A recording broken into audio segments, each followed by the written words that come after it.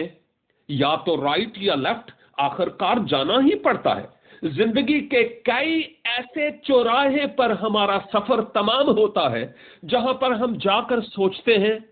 میں یہ کروں یا نہیں کروں، یہ ہو یا نہ ہو، یہ کروں تو کیا ہوگا، یہ کروں تو کیا ہوگا. لیکن یہاں پر سوچنے کا مقام ہے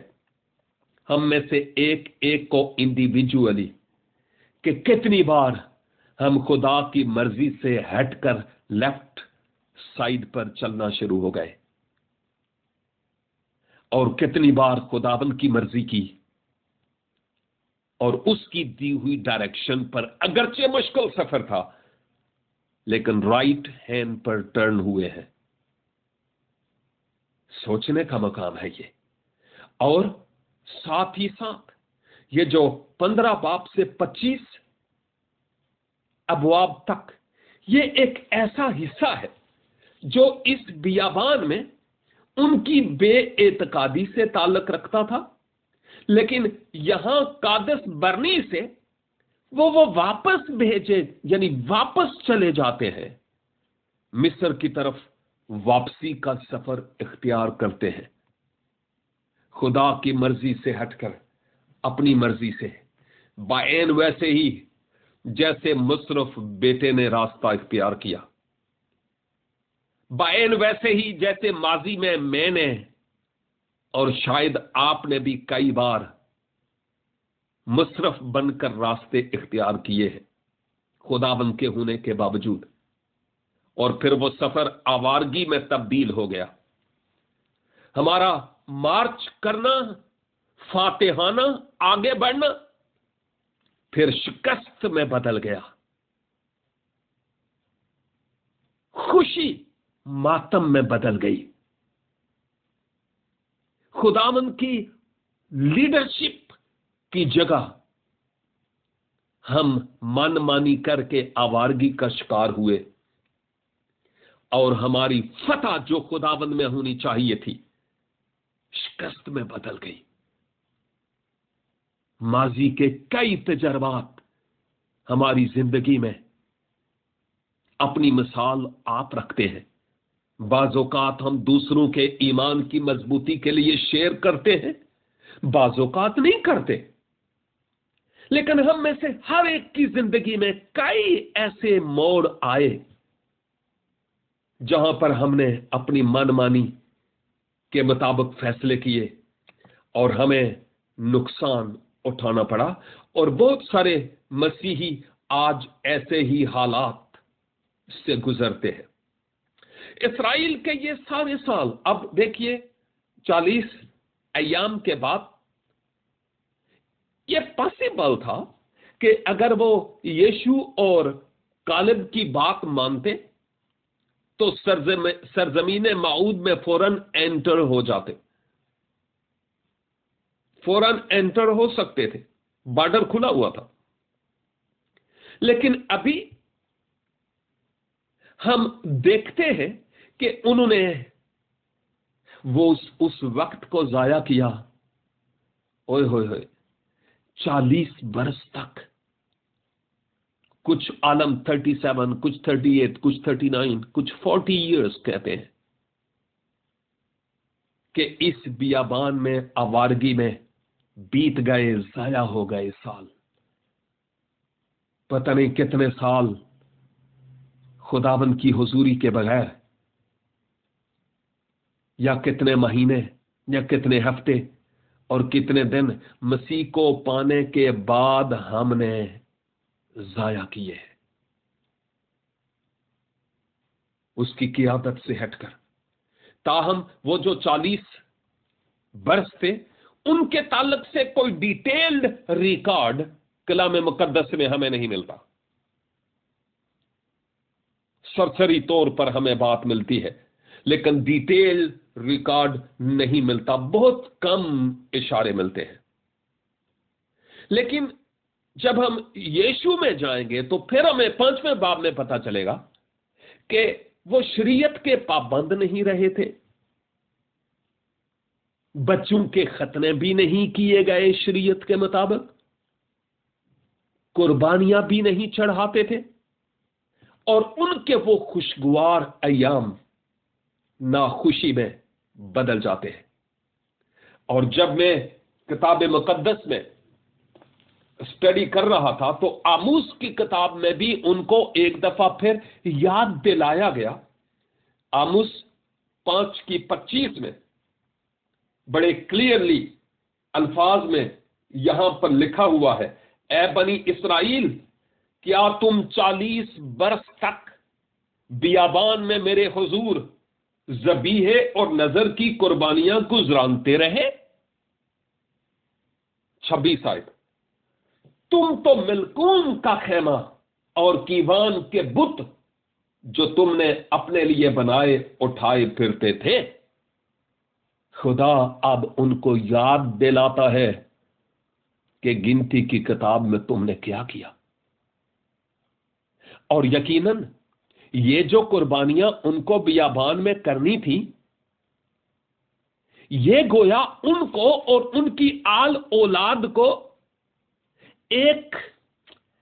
یوں کہنا چاہیے کہ میموریل سروس کے طور پر تھی، تاکہ ان کی میموری میں یہ بات کندہ ہو جائے کہ مستقبل قریب یا بعید میں ایک فائنل قربانی ہونے والی ہے. یہ ساری قربانیاں اس قربانی کی طرف اشارہ کرتی تھیں جو میرے لیے اور آپ کے لیے ماضی میں ہو چکی، ان کے لیے مستقبل میں ہونے کو تھی. اور یہ خدا کے بیٹے خداوند یسوع مسیح کی صلیب کلوری پر قربانی کی بات ہو رہی ہے، جو اس نے کل جہان کے لوگوں کے گناہوں کے لیے اور میرے اور آپ کے گناہوں کے لیے وہ قربانی ادا کی. لیکن افسوس اس بات کا، قربانیاں بھی نہ رہیں، شریعت کے مطابق چلے بھی نہیں، بت پرستی کرنے لگے، ملکوم اور کیوان کے بتوں کے آگے وہ جھکنے لگے. اور یہ بات اتنی زیادہ خدا کے حضور بری ہوئی کہ اس نے اس کا ایک ریکارڈ رکھ لیا. کیونکہ جب میں رسولوں کے اعمال کی کتاب میں دیکھتا ہوں اور اس کے 7 باب میں